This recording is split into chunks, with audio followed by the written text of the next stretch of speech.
brancos e negros contra índios, homossexuais contra heterossexuais, ricos contra pobres, patrões contra funcionários e assim por diante. Faz parte da estratégia deles. É uma tática muito utilizada por essa gente. Isso já está tão entranhado entre nós que nós nem percebemos. Um pesado bombardeio na mídia sob o tacão, sempre sob o tacão do politicamente correto, contra as tradições culturais que forjaram a identidade nacional desde o descobrimento. Entre elas, a nossa tradição religiosa, de origem judaico-cristã. Uma censura velada e não velada à pluralidade de pensamento. Basta lembrar que o atual governo, em 2003, tentou criar o Conselho Nacional de Jornalismo e a Ancinave, né?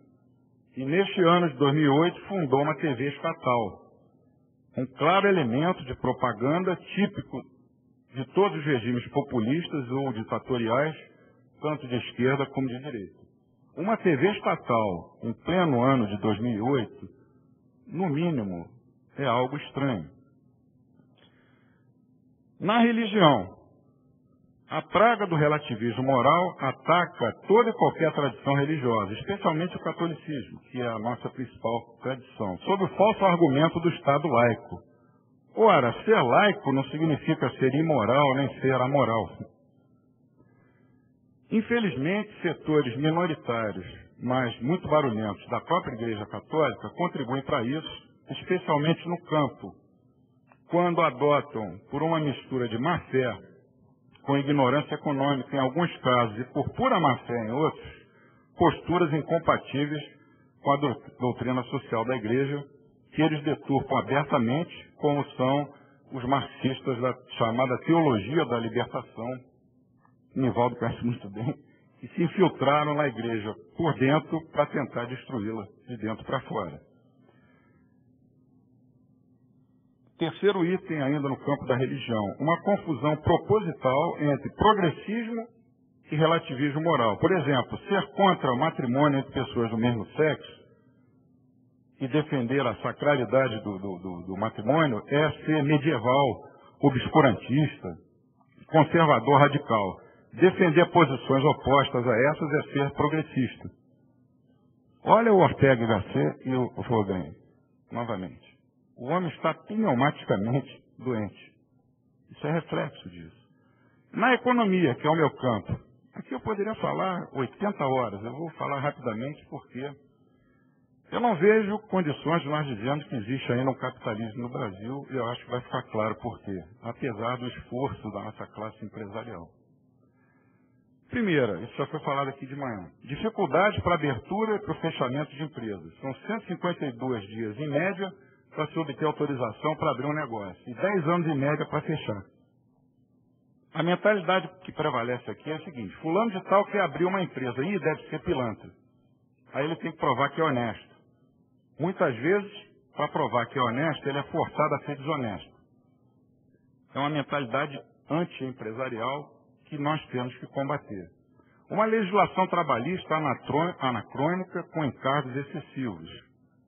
E o governo atual, por pressão dos seus aliados trabalhistas, ainda pretende impor mais restrições à demissão de empregados nas empresas privadas. Quer dizer, um engessamento maior, né, do mercado de trabalho.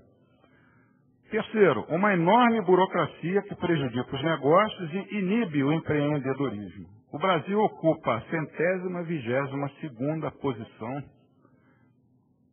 na classificação geral internacional no item de facilidade em realizar negócios.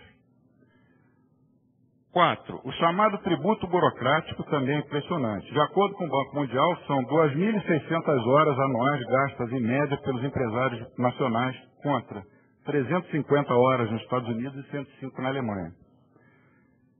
5. Uma elevadíssima carga tributária combinada, não é só o tamanho, é que ela é combinada com forte expansão e má qualidade dos gastos públicos.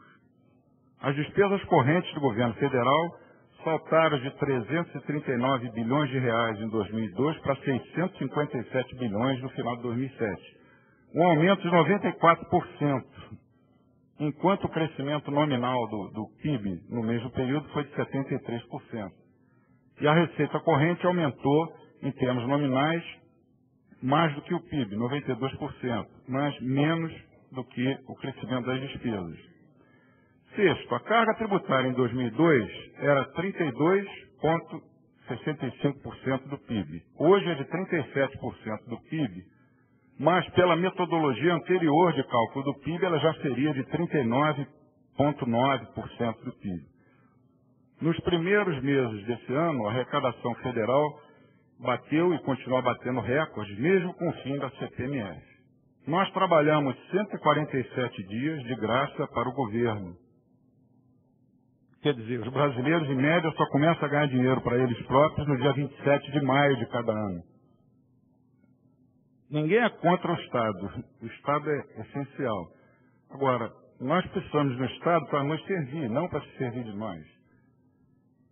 Por menos liberal que alguém possa ser, há 5 funções, ou por mais liberal, do Estado, em que eu acho que todos nós vamos concordar. A segurança, né, a primeira, interna e externa, a justiça, a saúde, a educação e a infraestrutura.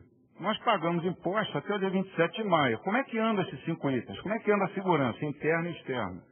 As Forças Armadas caindo aos pedaços. As polícias, não precisa nem falar sobre isso. A educação, a saúde, a infraestrutura. Meu Deus, então para que serve o Estado no Brasil?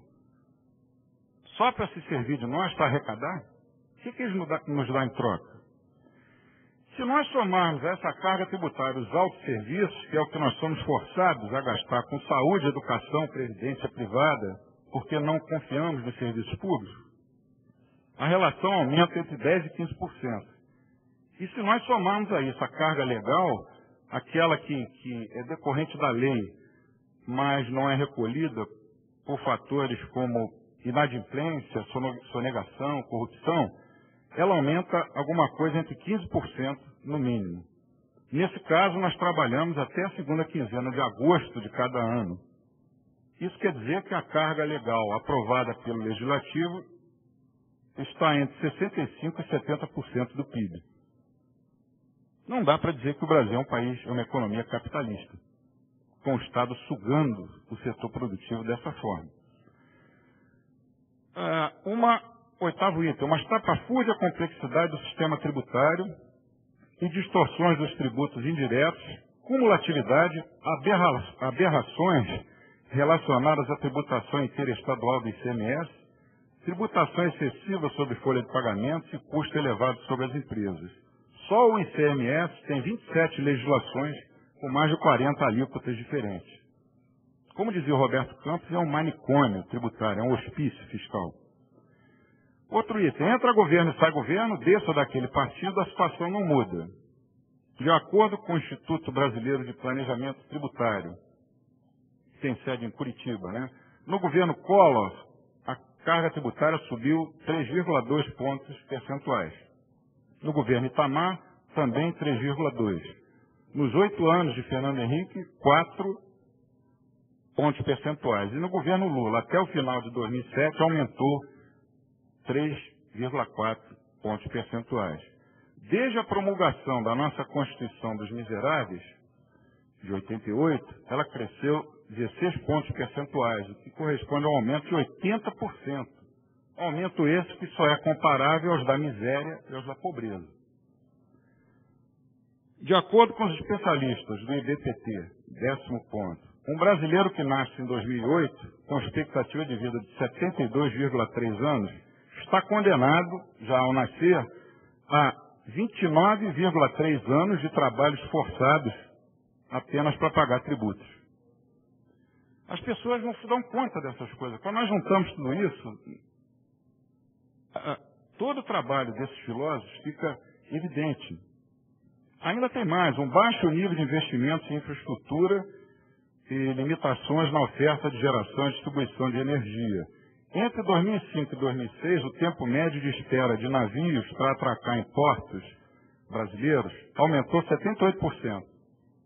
E é de 18 dias o tempo médio de demora de exportação do produto brasileiro em contêineres saindo do Porto de Santos. 18 dias. Em Hong Kong, a média de 5 dias. Os 2 últimos itens.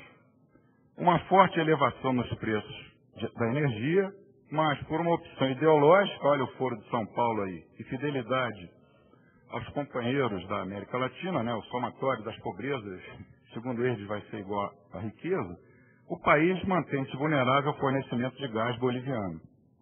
E, por fim, na área da economia, temos que mencionar a extrema estatização da economia,